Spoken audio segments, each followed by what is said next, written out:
மகன் தூயாவியாரின் பெயராலே ஆண்டவராகிய இயேசு கிறிஸ்துவின் அருளும் கடவுளின் அன்பும் தூயாவியார் அவரின் நட்பும் உங்கள் அன்பரோடும் இருப்பதாக.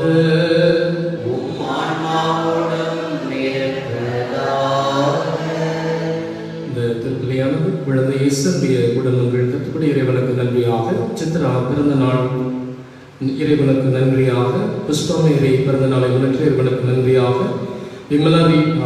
விமலி ரீட்டா இவருடைய கத்துப்படி இறைவனுக்கு நன்றியாக, கிலோ சபரியம்மா கத்துப்படி ரவீந்திர ராஜ் அவர்களை பாட்டிக்காக, லூவு மேரி கத்துப்படி சிலுவரத்தினுடைய 3ஆம் ஆண்டு நினைவாக, ஹில்டா கத்துப்படி குடும்பத்தில் இருந்த அனைத்து ஆன்மாக்களுக்காக, மதலி மேரி கத்துப்படி மதலி மேரி அவருடைய திருநாள் நினைவாக இறைவனுக்கு நன்றி பலியாக, அந்தோனி குருசுடைய 3ஆவது நாள் நினைவு பலியாக, டெய்சி கத்துப்படி இறைவனுக்கு நன்றியாக, அருள் சகோதரி ரோசலின் உடைய கருத்துக்கள் நிறைவேற, அந்தோனி சாமி ஸ்டெல்லா உடைய குடும்ப கருத்துக்கள் நிறைவேற, மேலும் நேரலையில் இந்த பலியிலே கலந்திருக்கிற அவருடைய தர்களுக்காகவும் ஆண்டவரிடத்திலே ஜெபிப்போம். இயேசு கிறிஸ்துவின் பிரியமான சகோதர சகோதரிகளை, ஆண்டின் பொது காலம் 17வது ஞாயிறை நாம் சிறப்பிக்கின்றோம். பகிர்ந்து வாழ்தலே மனிதம், அதிலே வளர்வது புனிதம் என்கிற எண்ணத்திலே இன்றைய வழிபாடு நிகழ்வுகள் நமக்கு இறைவனுடைய அழைப்பை கொடுக்கிறது. பதுக்கி வைப்பதல்ல, பகிர்ந்து வாழ்வதே நல்லது என்பதை உணர இந்த வழிபாட்டிலே நாம் பக்தியோடு பங்கேற்போம். தூய மறை நிகழ்வுகளை தகுதியோடு ஒப்புக் கொடுக்க தகுதி பெற நம் பாவங்களை ஏற்றுக்கொண்டு கரம் குவித்து கண்களை மூடி சிரம் தாழ்த்தி மன்னிப்பு கேட்போம்.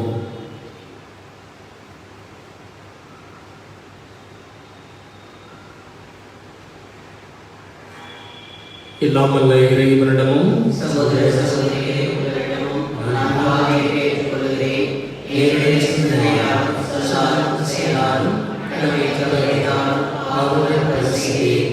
என் பாவமே என் பாவமே பெரும் பாவமே. வானதுதர் முதலைகளையும் சகோதர சகோதரிகளையும் நம் எல்லாமல்ல இறைவன் நம்மை இறக்கம் வைத்து நம் பாவங்களை மன்னித்து விலையான பேரின்ப வாழ்வுக்கு நம்ம அழைத்து செல்வாராக.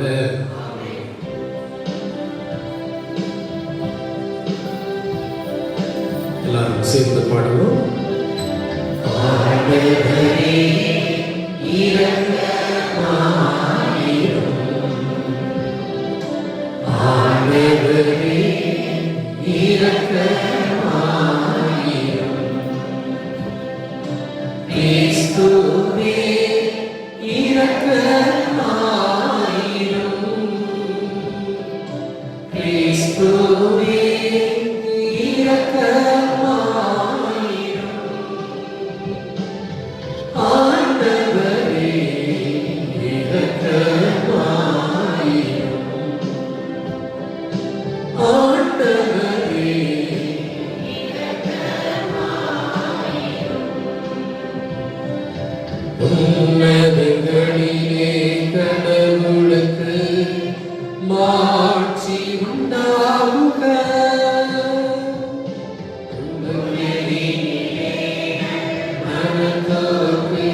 நீர் ஒருவரே உன்னத தூய ஆவியாரோடு தந்தையாகிய இறைவனும் மாட்சியில் இருப்பவர் நீரே. ஆமென்.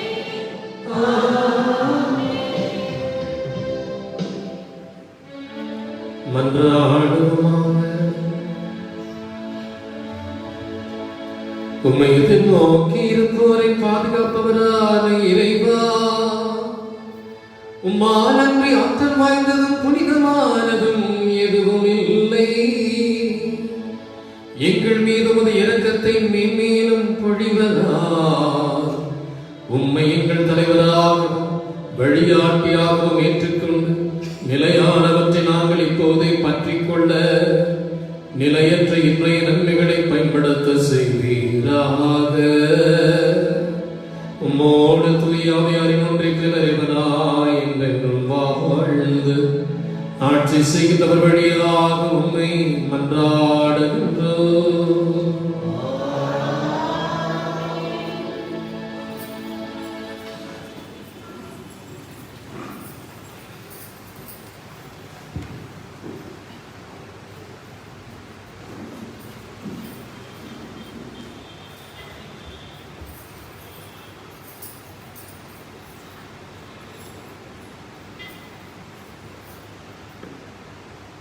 முதல் வாசகம்.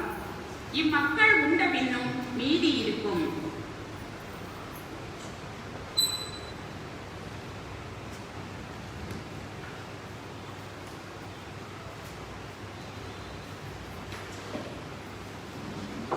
முதல் வாசகம். இம்மக்கள் உண்ட பின்னும் மீதி இருக்கும். அரசர்கள் 2ஆம் நூலிலிருந்து வாசகம். 4ஆம் அதிகாரம் 42 முதல் 44 வரை உள்ள இறைவசனங்கள். அந்நாள்களில் பாகால் சாலிசாவை சார்ந்த ஒரு மனிதர் புது தானியத்தில் செய்யப்பட்ட 20 வார்கோதுமை அப்பங்களையும் தம் கோணிப்பையில் முற்றிய தானிய கதிர்களையும் கடவுளின் அடியவரிடம் கொண்டு வந்தார். எலிசா, மக்களுக்கு உண்ண கொடு என்றார். அவருடைய பணியாளர், இந்த 100 பேருக்கு இதை நான் எப்படி பரிமாறுவேன் என்றான். அவரோ, இவற்றை இம்மக்களுக்கு உண்ண கொடு, ஏனெனில் உண்ட பின்னும் மீதி இருக்கும் என்று ஆண்டவர் கூறுகிறார் என்றார். அவ்வாறே அவன் அவர்களுக்கு பரிமாற அவர்கள் உண்டனர். ஆண்டவரின் வாக்கின்படி மீதியும் இருந்தது. ஆண்டவரின் அருள்வாக்கு.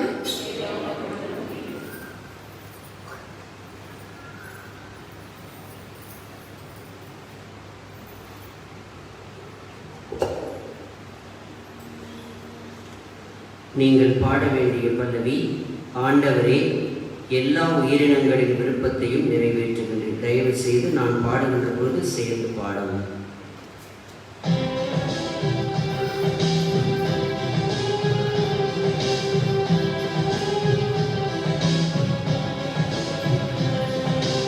ஆண்டவரே எல்லா உயிரினங்களின் விருப்பத்தையும் நிறைவேற்றுகின்றேன்.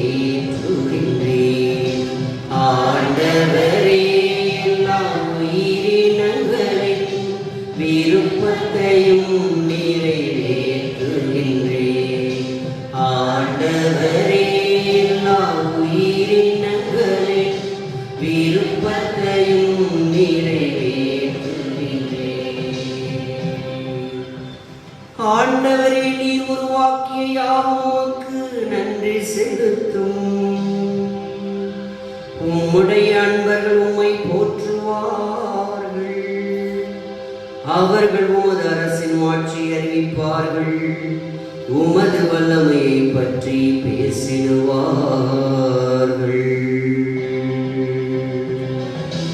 ஆண்டவரே எல்லா உயிரினங்களின் விருப்பத்தையும் நிறைவேற்றுகின்றேன்.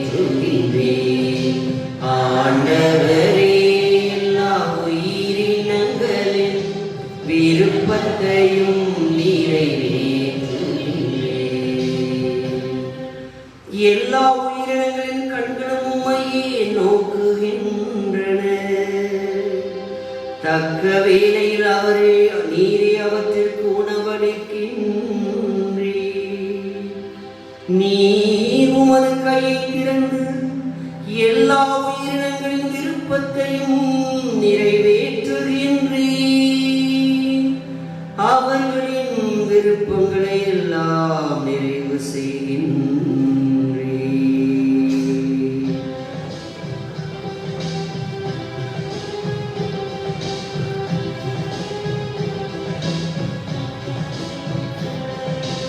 ஆண்டவரே, எல்லா உயிரினங்களின் விருப்பத்தையும் நிறைவேற்றுகின்றீர்.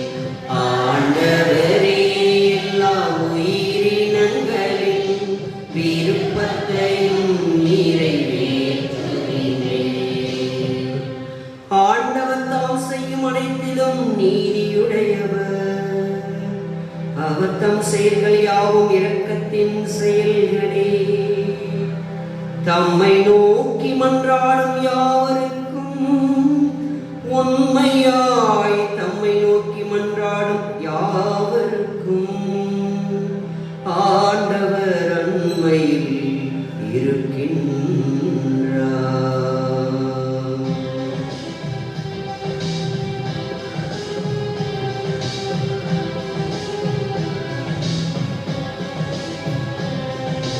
ஆண்டவரே, எல்லா உயிரினங்களின் விருப்பத்தையும் நிறைவேற்றுகின்றீர். ஆண்டவரே, எல்லா உயிரினங்களின் விருப்பத்தையும் நிறைவேற்றுகின்றீர்.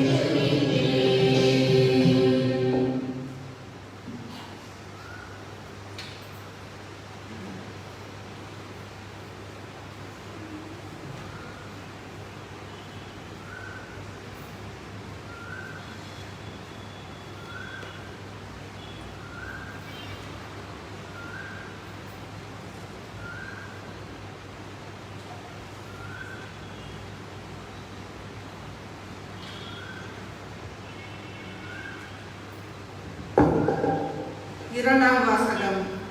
ஒரே எதிர்நோக்கி இருப்பது போல உடலும் ஒன்றே, ஆண்டவரும் ஒருவரே, திருமுழுக்கும் ஒன்றே. திருத்தூதர் பவுல் எபேசியருக்கு எழுதிய திருமுகத்திலிருந்து வாசகம். அதிகாரம் 4, 1 முதல் 6 வரை உள்ள இறைமுத்துக்கள். சகோதர சகோதரிகளே, ஆண்டவர் பொருட்டு கைதியாக இருக்கும் நான் உங்களை கெஞ்சி கேட்கிறேன்.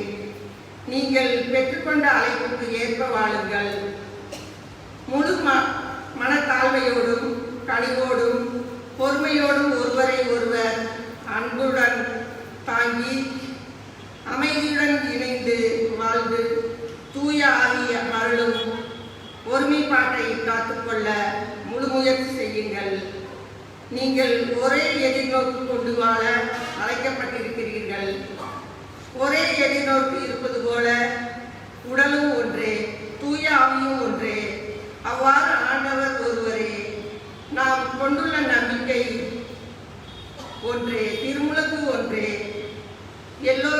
எல்லோருக்கும் கடவுளும் தந்தையுமானவர் ஒருவரே. அவர் எல்லோருக்கும் மேலானவர், எல்லார் மூலமாகவும் செயலாற்றுபவர், எல்லோருக்குள்ளும் இருப்பவர். ஆண்டவர் வழங்கும் அருள்வாக்கு.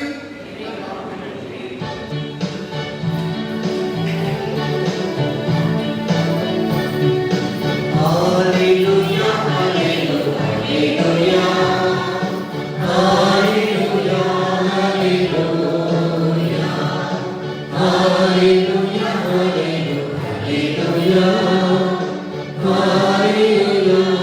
ஹல்லேலூயா. நம்முடைய பெரிய இறைவாக்கில் ஒருவர் தோன்றியிருக்கிறார். கடவுள் தம் மக்களை தேடி வந்திருக்கிறார். அல்லேலூயா,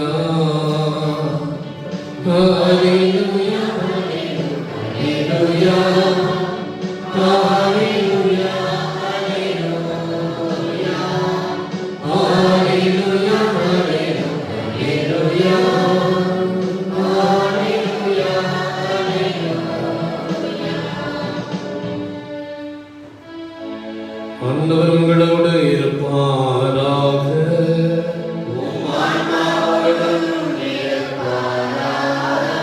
யோவான் எழுதிய நற்செய்தியிலிருந்து வாசகம்.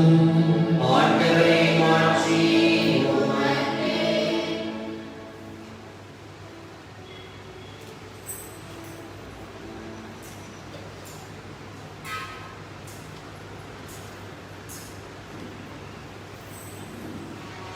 யோவான் எழுதிய நற்செய்தி பிரிவு 6 இறை வார்த்தைகள் 1 15 வரை. அக்காலத்தில் இயேசு கலிலேயா கடலை கடந்து மறுகரைக்கு சென்றார். அதற்கு திபேரியா கடல் என்று பெயர் உண்டு. உடல்நலம் மற்றவருக்கு அவர் செய்து வந்த அருள் அடையாளங்களைக் கண்டு மக்கள் பெரும் திரளாய் அவரை பின்தொடர்ந்தனர். இயேசு மலைமேல் ஏறி தம் சீடரோடு அமர்ந்தார். யூதருடைய பாஸ்கா விழா அண்மையில் நிகழவிருந்தது. இயேசு நிமிர்ந்து பார்த்து மக்கள் பெரும் திரளாய் அவரிடம் வருவதைக் கண்டு, இவர்கள் உண்பதற்கு நாம் எங்கிருந்து அப்பம் வாங்கலாம் என்று பிலிப்பிடம் கேட்டார். தாம் செய்ய போவதை அறிந்திருந்தும் அவரை சோதிப்பதற்காகவே இக்கேள்வியை கேட்டார். பிலிப்பு மறுமொழியாக 200 தெனாரியத்திற்கு அப்பம் வாங்கினாலும் ஆளுக்கு ஒரு சிறு துண்டும் கிடைக்காதே என்றார். அவருடைய சீடர்கள் ஒருவரும் சீமோன் பேதுருவின் சகோதரருமான அந்திரேயா, இங்கே சிறுவன் ஒருவன் இருக்கிறான், அவரிடம் 5 வார்கோதுமை அப்பங்களும் 2 மீன்களும் உள்ளன, ஆனால் இத்தனை பேருக்கு இவை எப்படி போதும் என்றார். இயேசு, மக்களை அமரச் செய்யுங்கள் என்றார். அப்பகுதி முழுவதும் புல் தரையாய் இருந்தது. அமர்ந்திருந்த ஆட்களின் எண்ணிக்கை ஏறக்குறைய 5000. இயேசு அப்பங்களை எடுத்து கடவுளுக்கு நன்றி செலுத்தி அமர்ந்திருந்தோருக்கு கொடுத்தார். அவரை மீன்களையும் பகிர்ந்தளித்தார். அவர்களுக்கு வேண்டிய மட்டும் கிடைத்தது. அவர்கள் வயிறார உண்ட பின் ஒன்று வீணாகாதபடி எஞ்சிய துண்டுகளை சேர்த்து வையுங்கள் என்று தாம் சீடரிடம் கூறினார். மக்கள் உண்ட பின் 5 வார்கோதுமை அப்பங்களிலிருந்து எஞ்சிய துண்டுகளை சேர்த்து சீடர்கள் 12 கூடைகளில் நிரப்பினார்கள். இயேசு செய்த நரும் அடையாளத்தை கண்ட மக்கள், உலகிற்கு வரவிருந்த இறைவாக்கினர் உண்மையில் இவரே என்றார்கள். அவர்கள் வந்து தம்மை பிடித்துக் கொண்டு போய் அரசராக்கப் போகிறார்கள் என்பதை உணர்ந்து இயேசு மீண்டும் தனியாய் மலைக்கு சென்றார். ஆண்டவரின் அருள்வாக்கு.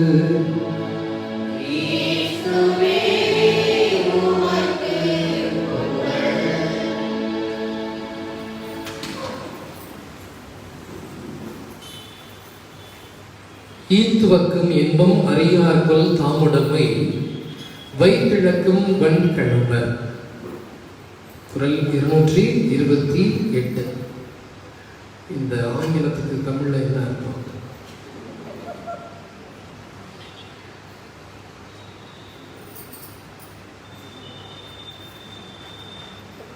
தெரிஞ்சவரை சொல்லுங்க. என்னங்க? கொடுத்து அடையும் இன்பத்தை அறியாதவர்கள். வறியவருக்கு வேண்டியவதை கொடுத்து அவர் மகிழ்வதைக் கண்டு அருளுடையவர் அடையும் இன்பம் பெரியதாகும். அத்தகைய இன்பத்தை பற்றி தெரியாதவரை நாம் சேர்த்து வைத்த பொருளை ஏழை எளியவருக்கு வழங்காது பிறர் கொண்டு போக இழக்கும் இரக்கம் அற்றவரே ஆகும். அதுதான் அதனுடைய பொருள். இதை எப்படி நம்ம தெளிவாக புரிஞ்சுக்கலாம்? என்ன அர்த்தம் இருக்கு? கொடுத்து வாழ்வது, கொடுத்து வாழ்வது அதுதான் நமக்கு மகிழ்ச்சியை கொடுக்கும். நம்ம சேர்த்து சேர்த்து வச்சா அது கடைசியில வேற ஏதாவது ஒரு நபருக்கு போய் சேரும். தமிழ் இலக்கியத்துல உண்டி கொடுத்தோர் உயிர் கொடுத்தார். உண்டினா என்ன அர்த்தம்? சாப்பாடு. யாரெல்லாம் உணவு கொடுக்கிறார்களோ அவர்கள் எல்லாம் உயிரை கொடுப்பதற்கு சமம் என்று நாம் வாசிக்கிறோம்.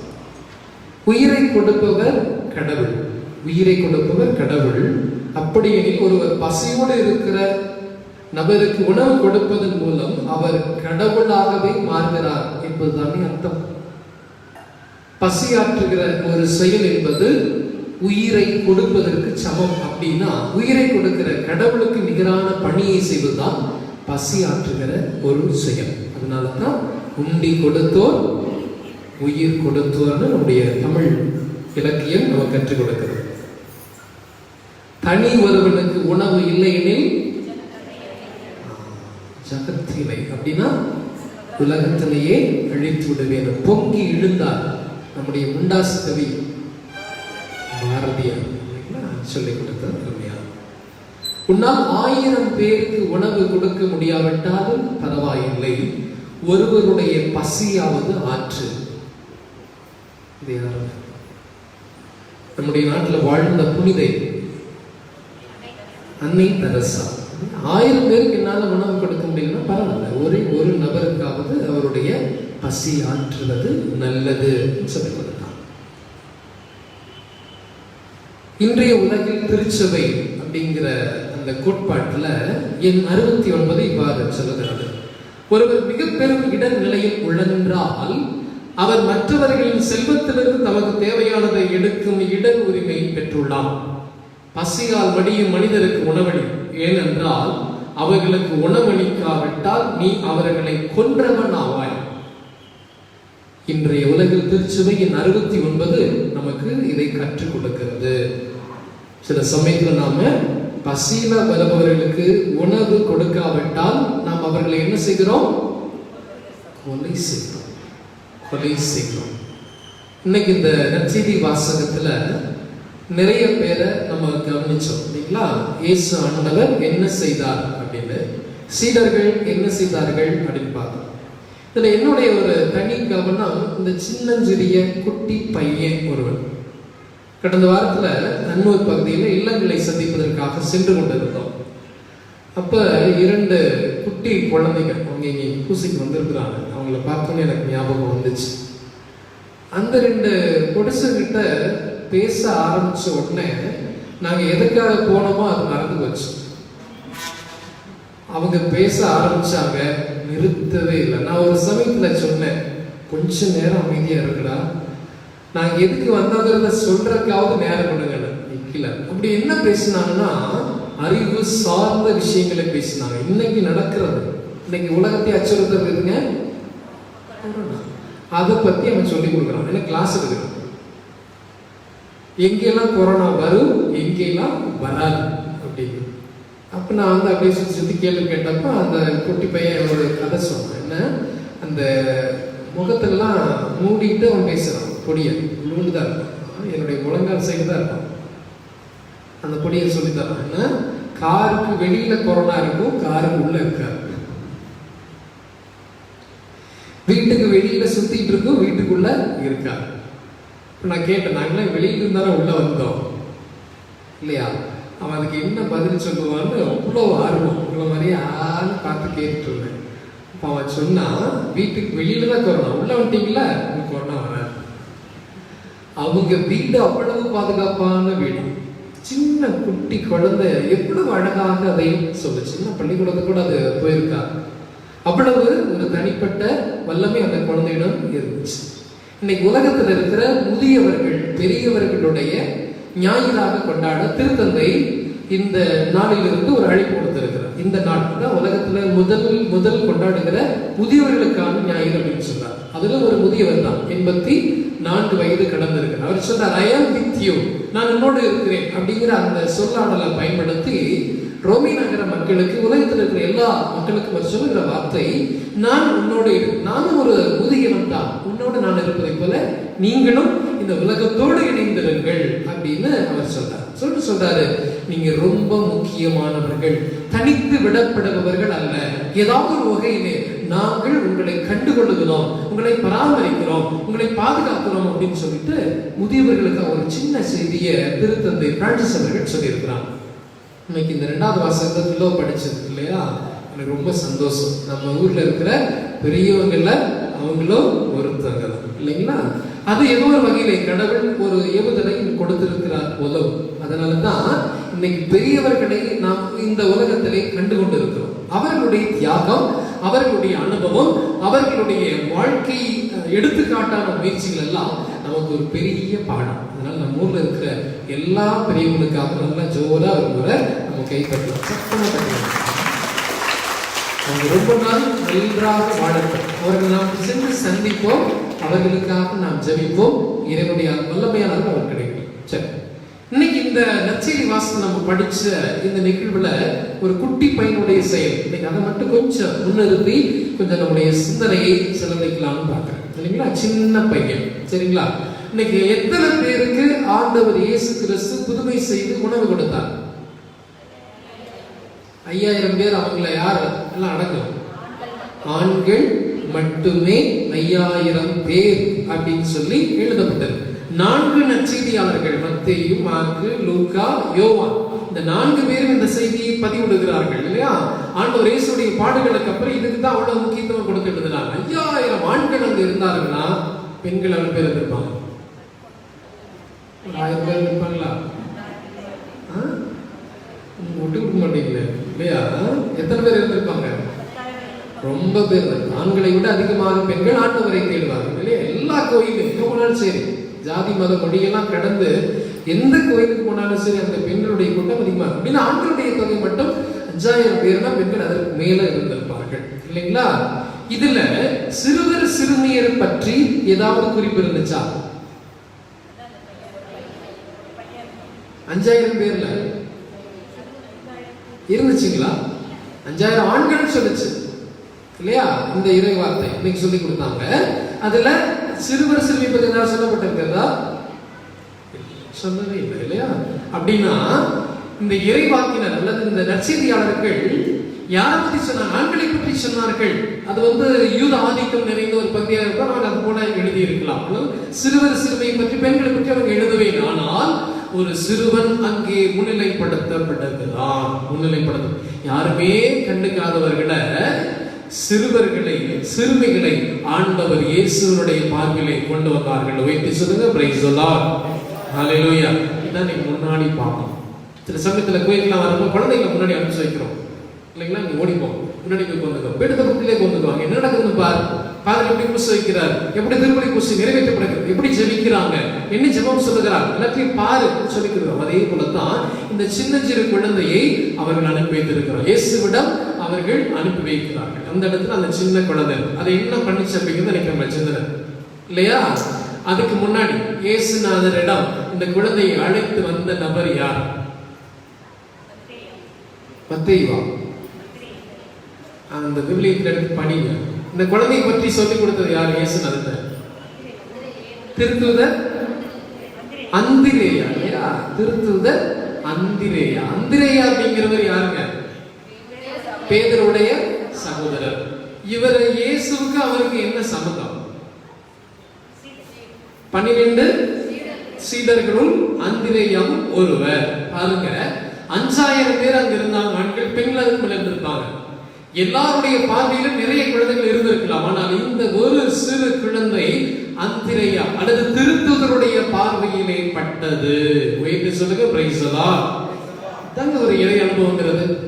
அந்த குழந்தை விளையாடிட்டு எங்காவது ஓடிட்டு இல்ல, திருத்தூதருடைய பார்வையில் பட்டது. அந்த திருத்தூதர் யாருன்னா அந்திரேயா, இயேசுடைய நேரடி அழைப்பை பெற்ற ஒரு சகோதரர், ஒரு திருத்தூதர். அவர் அந்த சிறுவனிடம் இருக்கிற அப்பத்தையும் மீனையும் பார்க்கிறார் இல்லைங்களா? அவர் பார்க்கிறார். அவர்தான் இயேசுவிடம் இந்த சிறுவனை குறித்த செய்தியை சொல்லுகிறார். சிறுவனை குறித்த செய்தியை சொல்லுகிறார். சில சமயத்துல நம்ம கோயிலுக்கு போறப்ப நம்ம எப்படி போகணும் அப்படிங்கறத இந்த சின்ன பையன் நமக்கு சொல்லி கொடுக்கிறான். இந்த சின்ன பையன் அங்க இருந்தானா அவனோட யாரெல்லாம் அங்க இருந்திருப்பாங்க? அவனுடைய அப்பாவும் அம்மாவும் கண்டிப்பாக இருந்திருப்பார். அப்ப அவங்க யாரை தேடி வந்தாங்க? அவங்க 2 பேரும் இயேசுவை தேடி வந்தார். அப்ப இந்த சின்ன குழந்தை யாரை தேடி வந்துச்சு? இயேசுவை. தாயும் தந்தையும் இறைவனை தேடினால் குழந்தை அதுவாக வந்து ஆண்டவரிடம் சேர்ந்து விடும். வைத்து சொல்லுங்க, பிரைஸ் தி லார்ட். இதைத்தான் அந்த குட்டி பையன் சொல்லி கொடுக்கிறான். குட்டி பையன் திருப்பதி பூசைக்கு எப்படி போறது, வழிபாட்டுக்கு எப்படி போடுவது, கடவுளை எப்படி தேடுவது அப்படின்னா குடும்பத்தோடு போய் தேடணும். அப்பா தனியா, அம்மா தனியா, குழந்தை தனியா அல்ல. குடும்பத்தில் இருக்க அத்தனை உறுப்பினர்களும் உரிய நேரத்தில் சென்று தேட என்பதை இந்த சின்ன குழந்தை சொல்லிக் கொடுக்குது இல்லைங்களா? அப்புறம் 2வது விஷயம் கவனிக்கணும். திருத்தூதருடைய பார்வையில் அந்த குழந்தை படுகிறது அப்படின்னா இயேசுடைய நேரடி அழைப்பை பெற்ற திருத்தூதர். நம்முடைய வாழ்க்கையில சொல்லணும் அப்படின்னா பங்குசாமியுடைய கண்ணுல குழந்தைகள்லாம் படணும். மறைச்சு வச்சு, ஒளிச்சு வச்சு, வீட்டுக்குள்ள புதைச்சு வச்சு இருக்கிறது அல்ல. அப்ப என்ன ஆகுனா இந்த திருத்தூதர் எப்படி இயேசுவிடம் கொண்டு போய் அந்த குழந்தையில அந்த அந்த இயல்பை கொடுத்தாரோ அதே போல ஒரு பங்கு தந்தை, பெரியவர்கள், இந்த உலகத்தில் இருக்கிற நல்ல ஞானிகள், இவர்களிடம் நாம் அறிமுகம் செய்கிற பொழுது அவர்கள் ஆண்டவரிடம் அவர்களை அழைத்து செல்வார்கள். அதைத்தான் திருத்தூதர் அந்திரேயான் சொல்லுகிறார் இல்லைங்களா? அப்போ யாருமே கண்டுக்காத ஒரு நபராக விடப்பட்ட அந்த குழந்தைகளை எல்லாம் திருத்தூதர்கள் பார்க்கிறார்கள். அவ்வளவு சீக்கிரம் யாரும் இயேசுவிடம் அணுக முடியாத பொழுது இந்த குழந்தை இயேசுவிடம் அணுகிறது. சரிங்களா? சரி, இயேசுவிட்ட அந்த குழந்தையினுடைய விவரத்தை பத்தி அந்திரேயர் சொல்றாரு. என்னங்க சொன்னார்? இங்க நிறைய பேர் இருக்கிறாங்க, அதை பத்தி எல்லாம் சொல்லல. எல்லாரும் சோத்து மூட்டையோட இருந்திருப்பாங்க இல்லைங்களா? இயேசுனா தேடிக்கு வரும். ஆனா இந்த திருத்தூதர் அந்த குழந்தையை மட்டும் பார்த்து சொல்லுகிறார். குழந்தை மட்டும் என்ன சொன்னாருங்க? இங்கே ஒரு சிறுவன் இருக்கிறான்,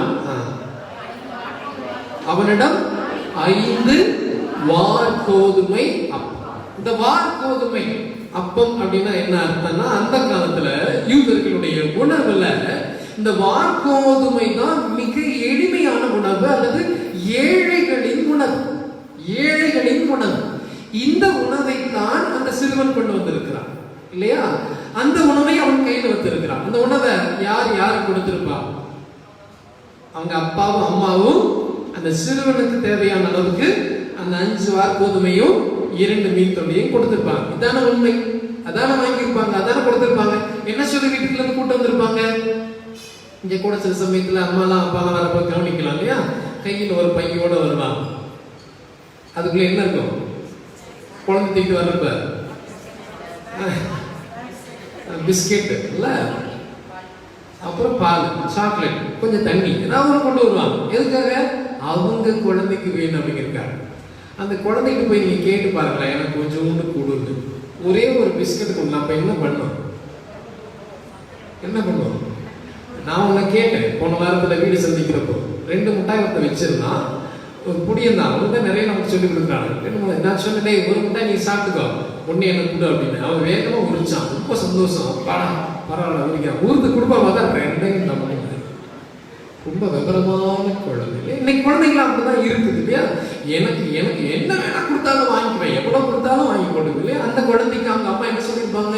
இந்த கோதுமையை பத்தி வச்சுக்கோ, எப்போ உனக்கு பசிக்குதோ அப்ப சாப்பிடு, எங்களை தொல்லை பண்ணாத, நாங்க சாமியை தேட போறோம், இயேசுநாதரை பார்க்க போறோம். இப்படிதான் அப்பா அம்மா சொல்லி கூட்ட வந்திருப்பாங்க இல்லைங்களா? அவங்க சொல்லியிருப்பாங்களா? யாருக்காவது தேவைன்னா கொடுத்துரு சொல்லியிருப்பாங்களா? நமக்கு தெரியாது. ஆனாலும் இந்த ஏழை குழந்தை தனது இந்த 5 அப்பத்தை ஆண்டவரிடம் கொண்டு போக வேண்டும் என்கிற எண்ணம் எப்படி அவனுக்கு வந்துச்சு? எப்படி வந்துச்சு? நான் கேட்கறது புரியுதுங்களா? இந்த சின்ன குழந்தை 5 அப்பம் 2 மீன் வச்சிருக்கிறான். திருக்குதர் அதை கண்டுபிடிச்சிடுறாரு. அவர் போய் இயேசுவிட்ட அதை சொல்றாரு. அந்த குழந்தைக்கு இருந்து அது இயேசுவிடம் எப்படி சென்றது?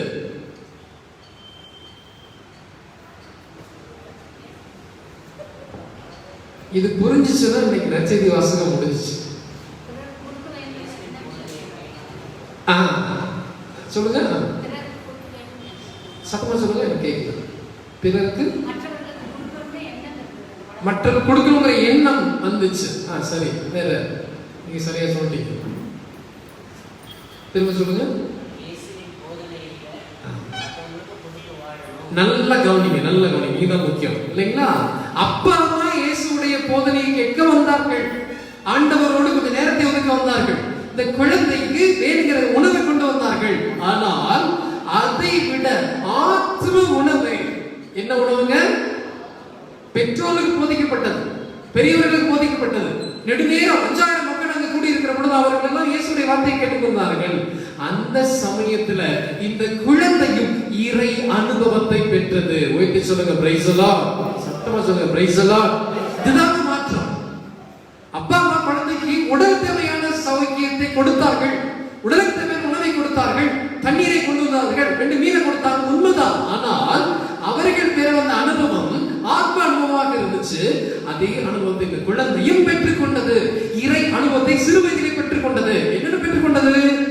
எனக்கு மட்டும் கொடுப்பது அல்ல, அப்பா அம்மா எனக்கு கொடுத்தாங்க, அதை நான் எப்படியாவது இயேசுவிடம் கொண்டு போய் சேர்த்து விட்டால் போதும், அவ்வளவுதான். மிச்சத்தை அவர் பார்த்துக்குவார். மிச்சத்தை யார் பார்த்துக்குவா? அந்த சின்ன குழந்தைக்கு இறை அனுபவத்தை கொடுத்தது அந்த பெற்றோருடைய குணம், அவர்களுடைய வளர்ப்பு முறை. சொல்லுங்க பிரைஸ் தி லார்ட். அதுதான் இருந்துச்சு. இறை அனுபவத்தை அவர்கள் பெற்றுக் கொண்டிருந்த பொழுது அதே நேரத்தில் குழந்தையை பெற்றுக் கொண்டதால் அது மனதில் ஒரு தூண்டுதல் கிடைத்தது, ஒரு சக்தி கிடைத்தது, ஒரு உத்வேகம் கிடைத்தது. கொடுக்கலாங்கிற எண்ணம் வந்துச்சு. கொடுக்கறதுல 3 வகை இருக்குங்க. ஒண்ணு இருக்கிறதுல கொஞ்சம் கொடுக்கிறது. ஒரு 100 ரூபாய் எங்கிட்ட இருக்குன்னு வச்சுக்கோங்களேன். யாராவது ஒருத்தர் தேவையில் வர்றாங்க, எவ்வளவு கொடுப்போம்? ஒரு 10 ரூபா. ஒரு ஏழை அவங்களை பார்க்குறப்போ, ஒரு திருநங்கை அவங்க பார்க்குறப்போ ஒரு 10 ரூபா கொடுக்கும். ரெண்டாவது கொடுக்கிறது என்னன்னா இருக்கிறது எல்லாத்தையுமே கொடுக்கிறது. 100 ரூபா இருந்துச்சுன்னா அப்படியே கொடுத்துறது. மூணாவது கொடுக்கிறது எப்படின்னா உள்ளதையும் கொடுத்து உயிரையும் கொடுப்பது. யாருங்க இந்த குழந்தை? இந்த 3ல எதுல நிக்கிறான்? இருக்கிறதெல்லாம் கொடுத்துட்டான், உள்ளதெல்லாம் கொடுக்கிற இரண்டாவது வகை. உள்ளதெல்லாம் கொடுத்துட்டான். இந்த குழந்தைக்கு எப்படி இந்த மனசு வந்துச்சு? அவனுக்குன்னு சாப்பாட்டுக்கு இருந்தத அப்படியே கொண்டு போய் கொடுக்கணுங்கிற மனசு எப்படி வந்துச்சு? இந்த தூண்டுதல் எப்படி கிடைச்சது? இது கண்டிப்பா நல்லா சிந்திக்கணும். அவன் என்ன பண்ணிருக்கலாம்? ஒன்ன மட்டும் நான் வச்சுக்கிறேன், எனக்கு பசிக்கும்ல. இந்த சின்ன குழந்தை சமயத்துல பாக்குறவங்க, உனக்கு பசிக்கும்ல, சாப்பிடும்ல அப்படின்னு அந்த மாதிரி அந்த குழந்தை சொல்லிருக்கோம் இல்லையா? ஆனா அத்தனை இருக்கிறது எல்லாத்தையும் கொடுக்குது. எப்படி முடிஞ்சு? இது யாருடைய இயல்புங்க? யாருடைய இயல்பு? உள்ளதெல்லாம் கொடுப்பது யாருடைய இயல்பு? கடவுளுடைய இயல்புங்க. கடவுள்கிட்ட அந்த குழந்தையை கூட்டிட்டு வந்திருந்தாங்க. இறைவனுடைய இயல்பு அவனுக்குள்ள போய் அவனை இயக்குகிறது. என்ன சாமி மாதிரியே நீ மாறிட்டா? அந்த குழந்தை அப்படியே மாறி போச்சுங்க. இறைவனுடைய இறைவார்த்தை சென்ற பொழுது, ஆத்ம தாகத்தை பெற்றோர் பெற்றுக்கொண்ட பொழுது, அந்த கூட்டம் எல்லாம் பெற்றுக்கொண்ட பொழுது இந்த குழந்தையுடைய இயல்பே மாறி போச்சு. என்ன இயல்பா மாறி போச்சு? இறைவனுடைய இயல்பையே அந்த குழந்தை பெற்று, அதனாலதான் இருக்கிறது எல்லாத்தையும் அந்த குழந்தை கொடுத்துச்சு. சொல்லுங்க பிரைஸ் தி லார்ட். இதுதான் இந்த பெற்றோர் வளர்ப்பு முறைங்கிறது.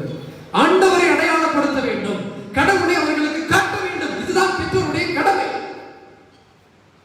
எங்கேயோ போறான், அங்கேயோ திரிறான், நான் சொன்னா கேட்க மாட்டேங்கிறான், கிடையவே கிடையாது. ஒவ்வொரு பெற்றோர் தன் குழந்தையை ஆண்டவரிடம் அழைத்து வந்து நிறுத்த வேண்டும். அவர் பார்த்துக் கொள்வார், அவர் பார்த்துக் கொள்வார். அந்த குழந்தையுடைய இயல்பையை மாற்றுவார். நம்மிடம் இல்லாத ஒன்றை அந்த குழந்தைக்கு கொடுப்பார். அதுதான் இறை இயல்பு, இறை அனுபவம். இறைவனுடைய அந்த இயல்பை இயக்கமாக அவனுக்கு கொடுத்து விடுவார். அந்த குழந்தை தான் பண்ணுச்சு. சின்ன பையன் கடவுளாகவே மாறிவிட்டான். உண்டி கொடுத்தோர் உயிர் கொடுத்தோர். அவன் உணவை கொடுத்தால் கடவுள் எல்லாருக்குமான உணவை கொடுப்பார் என்பது அவனுக்கு தெரியாமல் இருந்திருக்கலாம். ஆனா என்ன தோணுச்சு? எப்படி சாமி சொன்னார் அப்படியே கொடுத்துருன்னு தோணுச்சு. அவன் கொஞ்சம் கூட அதை பிடிச்சுக்கவே இல்லை. கவனிக்க இன்னொரு விஷயம், இந்த குழந்தை யாரிடம் அந்த உணவை கொண்டு போய் சேர்த்தது? யார்கிட்ட போய் கொடுத்துச்சுங்க? அந்த நற்செய்தியில அந்த வாசம் இல்லையா, அந்திரேயா வந்து இயேசுகிட்ட சொல்றார், இங்கே ஒரு சிறுவன் இருக்கிறான், அவனிடம் 5 வார்க்கோதுமை அப்பமும் 2 மீன்களும் இருக்குதுன்னு சொல்றார். அப்ப இயேசு என்ன பதில் சொல்றார்? எல்லாரையும் பந்தியில அமரவை. எல்லாரும் உட்காரு. கண்டுக்கவே இல்லைங்க. 5 மீன் தான் இருக்குது. 5 கோதுமை அப்பமும் 2 வார்க்கோதுமை, 2 மீன் துண்டு தான் இருக்குது. இத்தனை பேருக்கு எப்படி போதும்? அந்த கேள்வியில யாருக்கு இருக்குதுங்க? அந்திரேயாவுக்கு இருக்குது. ஆனால் இயேசு அதை பார்க்க, அவன் இருக்கிறதா கொடுத்தாயா? என்னுடைய இயல்பு அவனுக்குள்ள வந்துருச்சு. அப்ப நான் யாரு? நானும் இருப்பது எல்லாம் கொடுக்க வேண்டும், இருக்கிற எல்லாருக்கும் கொடுக்க வேண்டும். அவன் இருப்பது எல்லாம் கொடுத்தான். இயேசு இருக்கிற எல்லாருக்கும் தேவையான உணவை கொடுத்தார். இதுதான் இறைவனுடைய இயல்பு. இயேசுவிடம் கொண்டு போய் சேர்க்க வேண்டும். அப்ப அந்த சின்ன பையன் செஞ்சது என்ன? இயேசு ஆண்டவரிடம் தன்னுடைய இருக்கிற அனைத்தையும் கொண்டு போய் சேர்த்தான். அப்படி சேர்ப்பதுதான் இறைவனிடம் கொண்டு போய் சேர்க்கணும்.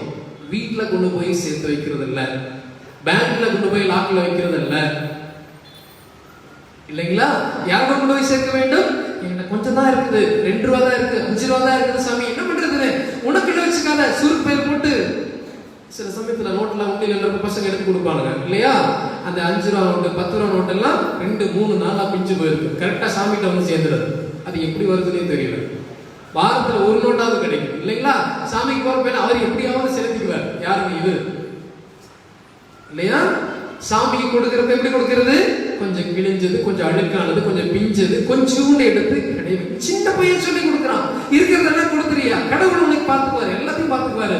உன்னுடைய பசி மட்டும் மாறாது, ஊரில் இருக்கிற எல்லாருடைய பசியும் மாறும். அந்த சிறுவனுடைய இயல்பு இறைவனுடைய இயல்பாக மாறுகிறது. ஆண்டவரிடம் கொண்டு போய் சேர்த்தான் அவன். அதுதான் அங்க முக்கியம். இன்னைக்கு அதான் நான் நீங்களும் செய்யணும். சின்ன குழந்தைய கொண்டு வந்து எப்படியாவது கடவுளுக்குள்ள சேர்த்துடணும். அவர் எல்லாத்தையும் பார்த்துப்பார்.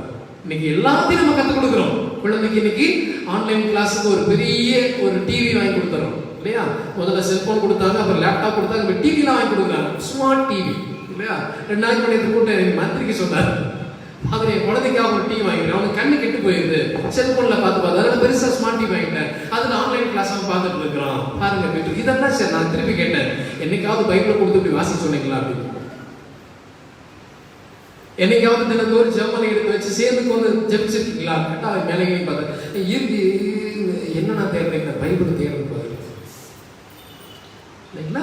இதை தாங்க இறை அனுபவத்தை தருகிற பெற்றோராக நீங்கள் மாறினால் உங்கள் குழந்தை ஊருக்கே சோர் போடக்கூடிய ஆண்டவர் இயேசுடைய அனுபவத்தை பெற்று விடுவான். இறைவனையே அவன் பரிசாக பெற்று விடுவான். சரிங்களா? இதெல்லாம் முடிஞ்சுச்சுங்க. கடைசியா இந்த குழந்தை இதை கொடுத்தானே, அவன் கொடுத்ததுனாலதான் எல்லாருக்கும் கிடைச்சது அப்படின்னு எல்லாரும் அவனை தூக்கி வச்சு கொண்டாடினாங்களா? எங்காவது இருக்குதா?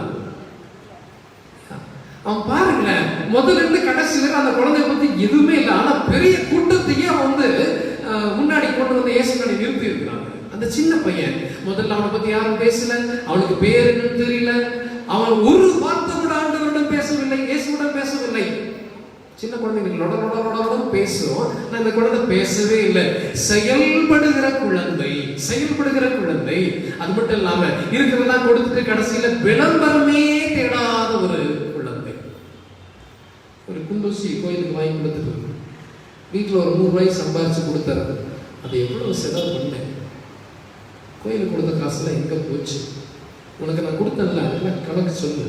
எத்தனை மரம் கேட்கிறோம். அந்த சின்ன சிறுவன் பாருங்க, இதெல்லாம் கொடுத்துட்டு அவனுக்கு என்ன கேட்கவே இல்லை. ஒரு கேள்வி கூட கேட்கல. அந்திரியாவுடைய கேட்கல, ஆண்டவர் இயேசுவோட கேட்கவில்லை, பெற்றோர் போய் திருப்பி பணம் கேட்பாங்க, எங்கடா கொஞ்சம் கேட்டா அதை பத்தி கவலைப்படல. அவ்வளவுதான் அவனுடைய விளம்பரம் இல்லாத வாழ்க்கை. இதுதான் இந்த சிறுவன் கற்றுக் கொடுக்கிற பாடம். இடம் கொஞ்சம் தானே இருக்கிறது அப்படின்னு நினைக்காம இருப்பதை இறைவனிடம் கொண்டு போய் சேர்த்து விட்டால் போதும், அவர் நிறைவான ஆசிரியர் எல்லாருக்கும் தருவார். இதை கற்றுக் கொடுப்பது இந்த சிறுவனுடைய இயல்பு. நாம் அவரை போற்றுவோம். இது போல குழந்தை செல்வங்களாக நாம் மாறுவோம். இறைவன் நம்மையும் நிறைவாக வழிநடத்துவாராக.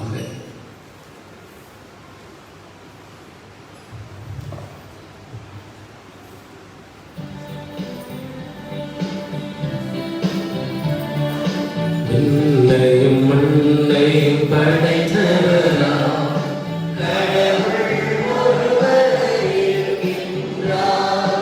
தந்தை மகன் தூய ஆவியராய் ஒன்றாய் வாழ்வோரை நம்புகிறேன். தூய ஆவி வல்லமையார் இறைமகன் நமக்காய் மகிழலாம்.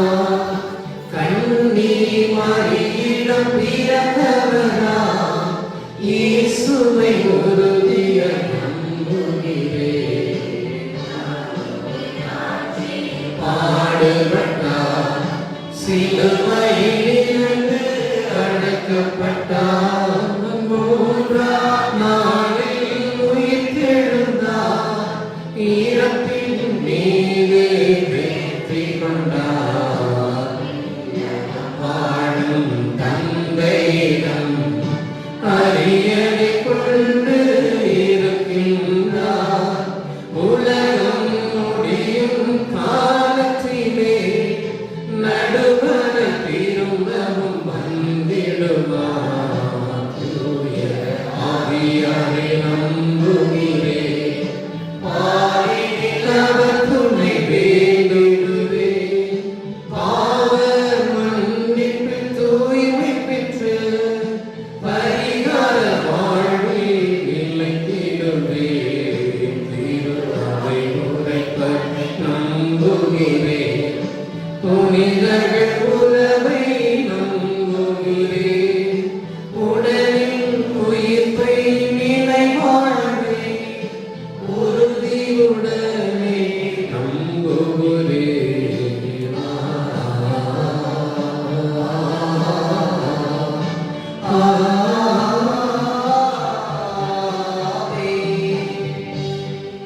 நம்மிடம் இருப்பது குறைவாக இருந்தாலும் அதை கடவுளின் கைகளில் கொடுத்தால் நிறைவாக மாறும். இந்த நம்பிக்கையிலே நம் வாழவும் வளரவும் வேண்டுவோம். எம் வானக தந்தையே இறைவா, எம் திரு அவையை வழிநடத்தும் திருத்தந்தை, ஆயர்கள், குருக்கள் மற்றும் துறவியர் அனைவரையும் ஆசீர்வதியும்.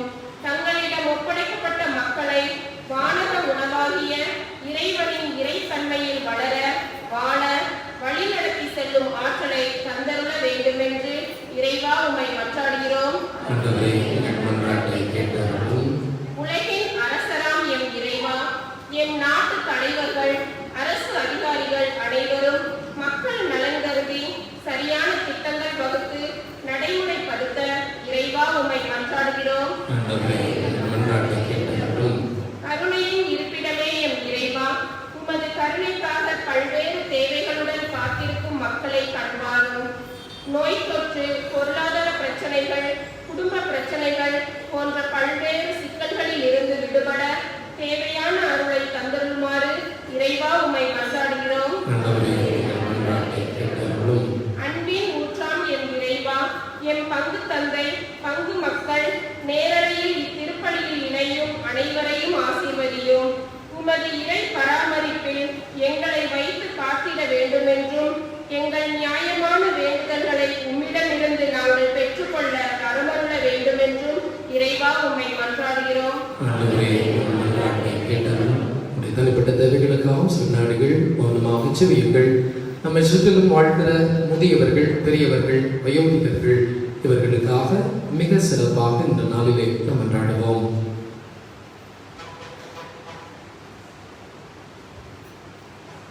பரிசுத்தமான எங்கள் வானக தந்தையே, இந்த உலகத்தை நிரப்பியவர் நீர். வல்லமையால் ஒரு சிறுவனுடைய குறைவான நப்பத்தை நிறைவான உடைய செயலால் அலங்கரித்தீர். இறைவா, இங்கிருக்கிற நாங்கள் ஒவ்வொருவருமே என்னிடம் என்ன இருக்கிறது என கேள்வி கேட்பதை நிறுத்திவிட்டு, இறைவா உம்மோடு சேர்த்து பார்க்கிற பொழுது அது நிறைவாக மாறும் என்கிற எண்ணத்தை புதுப்பித்துக் கொண்டு வாழ வல்லமையான வரங்களை இன்று தான் இல்லாண்டவதாக கிறிஸ்து வழியாக மன்றாடுகிறோம். ஆமென்.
சகோதரிகளை ஒப்புக் கொடுக்கிற திருப்பலி தந்தையாவும் இறைவனுக்கு ஏற்றதாகும்படி ஜெபியுங்கள்.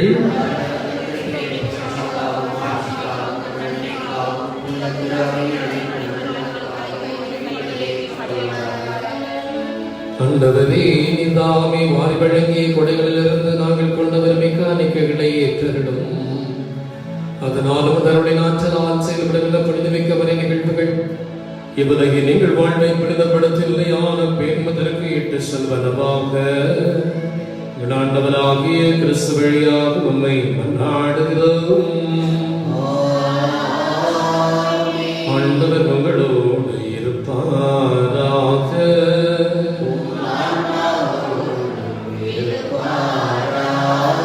இதயங்களை மேலே எழுப்புங்கள். நிறைவாகி ஆண்டவருக்கு நன்றி கூறுவோம்.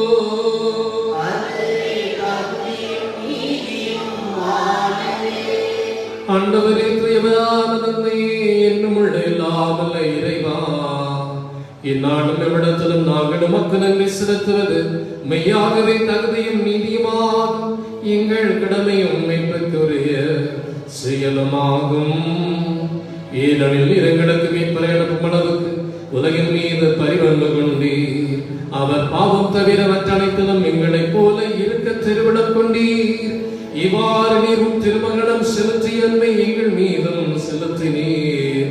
நாங்கள் கீழ்ப்படியாமையால் பாவம் செய்து இழந்த உம் அருள் கொடைகளை அவருடைய கீழ்ப்படிதலால் மீட்டு எங்களுக்கு அருளினீர். ஆகவே ஆண்டவரே, வானக தூதர் புனிதர் அனைவரோடும் நாங்களும் சேர்ந்து உமது பெருமையை பறைசாற்றிய களிப்புடன் போற்றுவதாவது.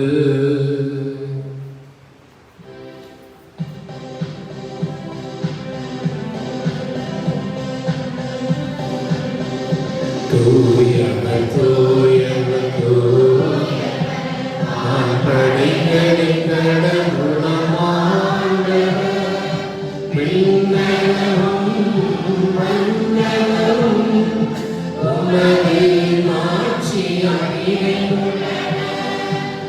உன்னதங்களிலே ஓசன்னா, உன்னதங்களிலே ஓசன்னா.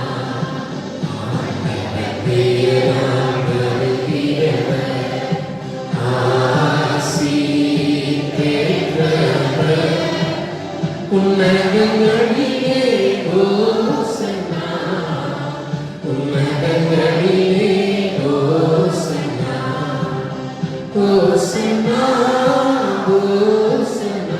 தம்மை கையளித்த போதும் அப்பத்தை எடுத்து நன்றி செலுத்தி அதை விட்டு தம் சீடர்களுக்கு அளித்ததற்குரியதாவது, அனைவரும் இதிலிருந்து பெற்று உண்ணுங்கள், ஏனெனில் இது உங்களுக்காக கையெடுக்கப்படும் என் உடல்.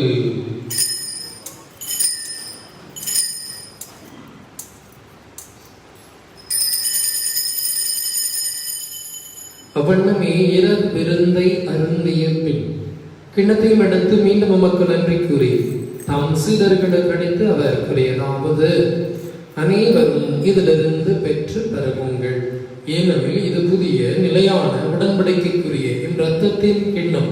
இது பாவ மன்னிப்புக்கென்று உங்களுக்காகவும் பலருக்காகவும் சிந்தப்படும். இதை என் நினைவாக செய்யுங்கள்.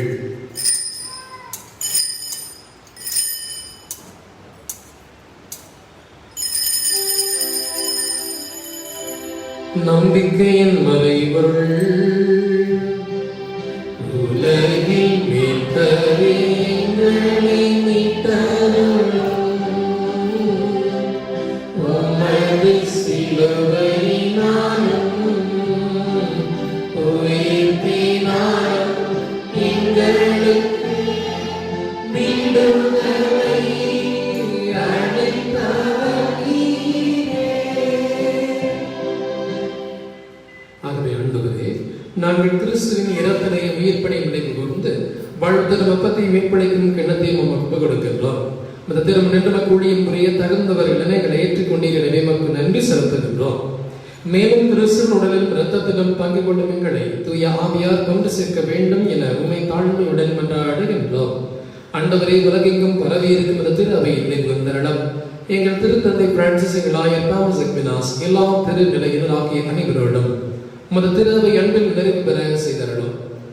மேலும் உயிர்த்தெழும் எதிர்நப்புடன் துயிர்ப்படும் எங்கள் சகோதர சகோதரிகளையும் இறந்தோர் அனைவரையும் இரக்கத்துடன் நீர் கூர்ந்து உமது திருமக ஒளியினுள் ஏற்றகளும் எங்கள் அனைவர் மீதும் இரக்கமாயிரும். கடவுளின் கனித்தாயான புனித மரியா, அவருடைய கணவரான புனித யோசேப்பு, புனித திருத்துதர்கள், இவ்வுலகில் முகந்தவராய் வாழ்ந்த புனித அனைவருடனும் நாங்கள் நிலை வாழ்வில் பங்கு கொண்டும் தகுதி பெற்று திருமகன் இயேசு கிறிஸ்து வழியாக உம்மை புகழ்ந்தேத்து மரமருட மன்றாடுகிறோம். இவர் வழியாக இவரோடு இவரை எல்லாம் வல்ல இறைவனாகிய தந்தையே, தூயாவியாரின் ஒன்றிப்பில் எல்லா புகழும் ஆட்சியும் என்றென்றும் உமக்கு உரியதே.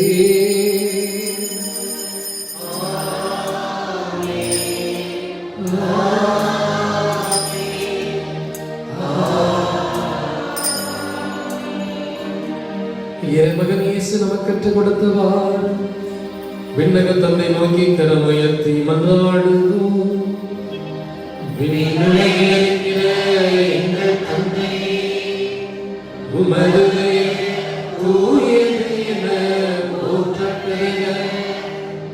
உமது ஆட்சி வருக. உமது திருவுளம் விண்ணுலகில் நிறைவேறுவது போல மண்ணுலகிலும் நிறைவேறுக. எங்கள் அன்றாட உணவை இன்று எங்களுக்கு ஆரும். எங்களுக்கு எதிராக குற்றம் செய்வோரை நாங்கள் மன்னிப்பது போல எங்கள் குற்றங்களை மன்னியும். எங்களை சோதனைக்கு உட்படுத்தாதே, தீமையிலிருந்து எங்களை விடுவித்தருளும். ஆண்டவரே, தீமை அனைத்திலிருந்து எங்களை விடுவித்து எங்கள் வாழ்நாளில் அமைதியை கனிவுடன் அருளவும் உம்மை மன்றாடுகிறோம். உமது இரக்கத்தின் உதவியால் நாங்கள் பாவத்திலிருந்து எப்போது விடுதலை பெற்று யாதொரு கலக்கமுமின்றி நலமாயிருப்போமாக. நாங்கள் இது நோக்கி இருக்கும் பேரின்பத்துக்காகவும் எம்மீட்பராகிய இயேசு கிறிஸ்துவின் வருகைக்காகவும் காத்திருக்கின்றோம். ஆட்சியும் வல்லமையும் மாட்சிமையும் என்றென்றும் உமதே. ஆண்டவரே இயேசு கிறிஸ்துவே, அமைதியை உங்களுக்கு விட்டு செல்கின்றேன். என் அமைதியை உங்களுக்கு அளிக்கிறேன். திருப்பர்களுக்கு மொழிந்தீரே, எங்கள் பாவங்களை பாராமல் ஒரு திருவையின் நம்பிக்கையை கண்ணோக்கி ஒரு திருவிழத்திற்கு ஏற்பதற்கு அமைதியும் ஒற்றுமையும் அளித்திருந்தீராக. என்னென்று வாழ்நாட்டு செய்கின்றவர் நீரே. ஆண்டவருடைய அமைதி உங்களோடு என்றும் இருப்பதாக. ஒருவருக்கொருவர் அமைதியை பகிர்ந்து கொள்வோம்.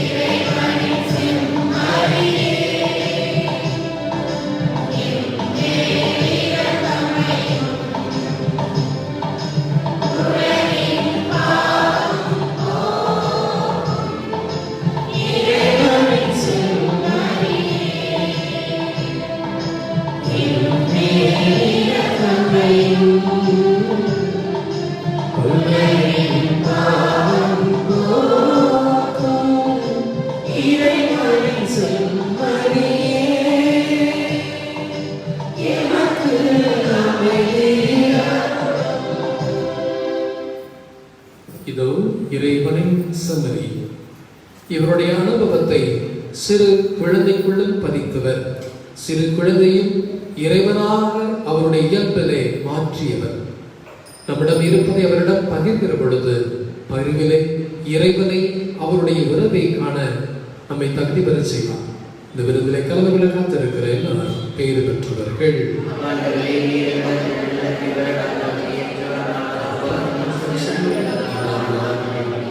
கிறிஸ்துவின் தூய உடலும் இரத்தமும் நம்மை பாதுகாத்து நிலை வாழ்வுக்கு எடுத்து சொல்கிறார்கள்.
செவ்வாய்க்கிழமை மாலை 5:30 மணிக்கு புனித அந்தோனியாருடைய நவநாள் திருப்பதியானது ஆரம்பமாகும்.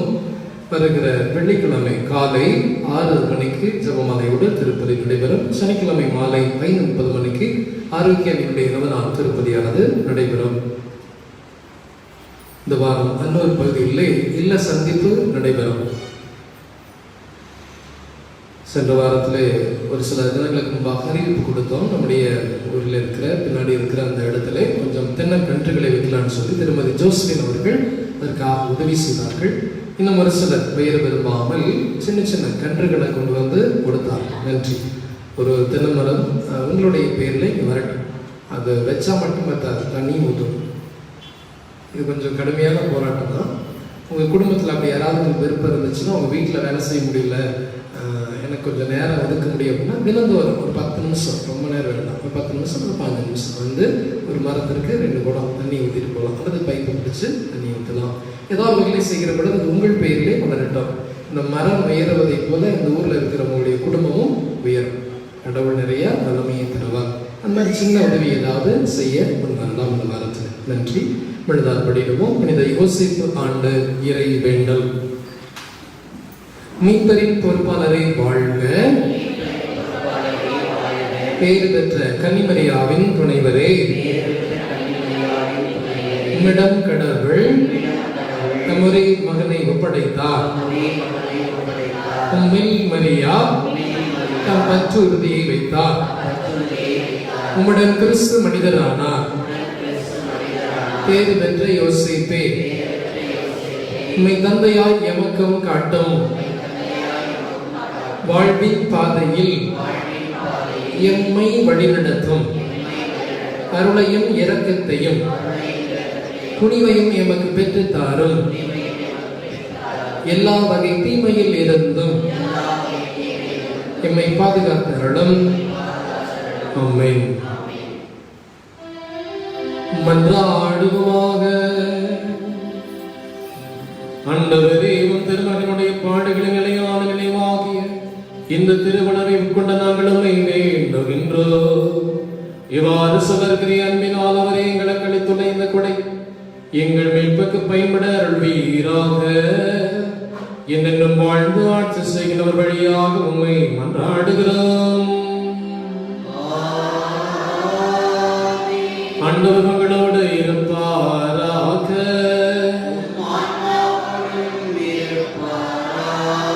எல்லாம் வல்ல இறைவன் தந்தை, மகன், தூய ஆவியார் உங்களை ஆசீர்வதிப்பாராக. சென்று வாருங்கள், திருப்பலி நிறைவே